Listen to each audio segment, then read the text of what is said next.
Hello, hello, hello. Hi there. Welcome to spending quality time with your girl, Eposi Ziton. Today is all about culture. Now let's get started. I'm going to introduce myself, even though I know my audience know me as Eposi Ziton.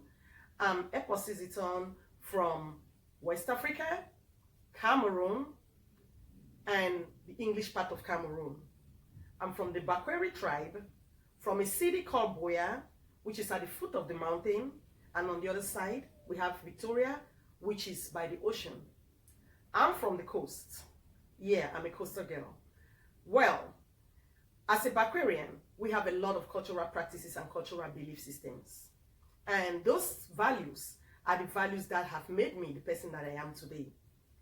When I left Cameroon so many years ago and I came to the US, I realized that in the US, most states in the US have been very mixed up. It's so cosmopolitan because you have people from different parts of the world that have come into the US and have settled in these various cities.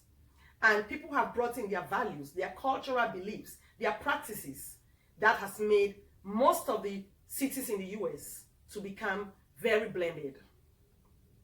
When I worked at the Comcast cable, that was my first job in the US, I realized that we all as human beings, there's only one thing that we all have in common, and that's wanting to be accepted, wanting to be loved, and wanting to feel like other people care for us. Well, today I'm making this show because I'm trying to foster, encourage, and promote cultural diversification. I'm trying to emphasize on the fact that we have to be open to let other cultures to offer us what they have that are great values of their culture, so we can also use it to incorporate it in our own lives. And I'm also here to say that we as human beings, we should not be so guarded where we don't want to accept other cultures, because what is happening in the world of today is that people are so guarded because they don't know where people's energies are coming from. When somebody see you and you have your whole African regalia on and say, wow, you look beautiful, a lot of times, because we are so guarded, all we say is thank you. Because sometimes we feel like they're not coming from a genuine place. We feel like maybe they're just staring at us and not really accepting our look, because we've developed those walls. A lot of times when people say, I love your outfit, it's because they're coming from a genuine place. But because of all these cultural prejudices, people have put their walls up, where when somebody say, I like the way you look very pretty, we're like, oh well, they're just saying because maybe we had an eye contact, or maybe because, you know, they don't want us to feel bad. The world should try to accept other cultures. We should try to understand why people behave the way they behave, why they eat what they eat, why they do what they do, why they speak the way they speak. In so doing, we're going to help other cultural values that are rich values to continue to go ahead and be fostered in the world. The internet has made the world a global village. So we are able to see how other cultures live, how other people practice their cultures. We are able to communicate with people from other parts of the world in just picking up the phone in a minute and you talking to somebody miles away. If we can do that by incorporating our cultural values, our cultural belief system with the people that we interact with, we're going to be able to make the world a global village, just like the media has done. We're going to be able to make the world a better place because people are going to be less guarded. People are going to put their walls down and accept whatever values we're trying to pass on to them.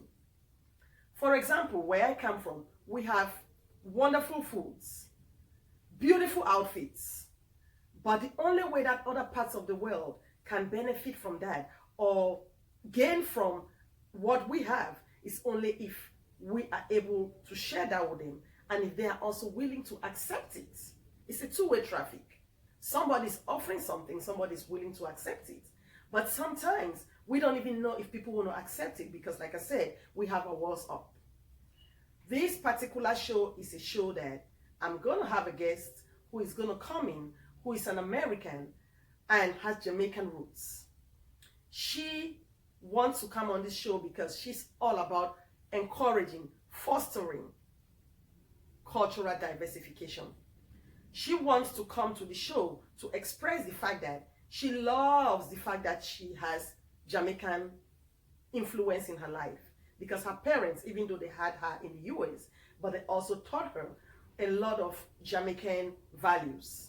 And she has used that to also pass it down to her kids, because she has kids and her kids are also Americans, but she has passed those values that she learned from her parents to her kids, and that's going to help the Jamaican culture not to be extinct, because as long as we continually pass on our values to our children and our children pass it down to their own children, our cultures are going to stay put, and it's going to make the world a better place.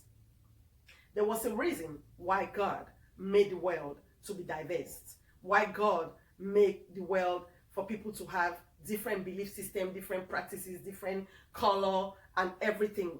God had a reason for that, and I don't think he wants that to totally just relinquish.